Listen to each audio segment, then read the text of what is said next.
The victims cannot speak for themselves. Some of them so young they haven't even begun to speak yet, and they depend on adults to keep them safe. Sadly, that's not always the case. We have seen that moms in these situations have failed to protect their children. Karen Cooley is with the Kern County Child Abuse Prevention Council. Often, says Cooley, the abuse is done at the hands of mother's boyfriend or the stepfather. He's not attached to the child biologically or emotionally. He isn't bonded. He often has really severe anger issues. To an innocent little girl, what is she? The most recent case is the beating death of 3-year-old Trinity Hannah of Taft.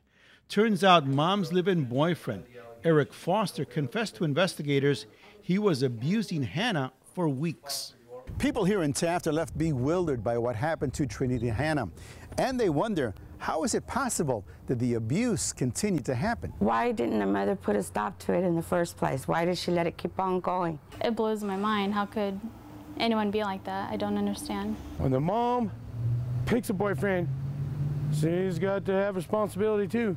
She had to have known something. I don't understand parents saying they can't see. You have to be able to see something. While boyfriends and stepfathers in past cases have been charged in a child's death, how often is it that moms are prosecuted for failing to report the abuse? Kern County Assistant District Attorney Scott Spielman couldn't say exactly how many moms are prosecuted, but he says it does happen. I've had several times where I have charged both parents or both caregivers. Unfortunately, quite often it's a boyfriend of the mother is probably your most typical situation. In order to prosecute a mother for failing to report the abuse, the law says a mother must have known that someone else was hurting her child, yet she still left her child in that person's care. If a custodial parent or guardian leaves a child in the care of a person that they know to be abusive, that would be permitting a child to be in a situation that could lead to great bodily injury or death, and they can be charged for child endangerment. So why would a mother not report child abuse in her own home, being done to her own children? It's very tough being in a situation like that because you don't see reality. You're in your own world. For 14 years, Guadalupe Medina and her children were subjected to physical and mental abuse by her husband. Everybody thought of him as a great guy.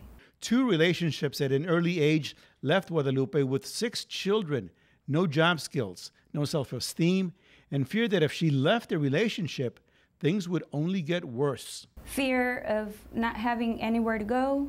You know, you don't have the resources, sometimes you don't have the support of other people. So what is the answer? Are there enough laws already on the books to ensure children are protected? There might be enough laws, but the law just may not be right.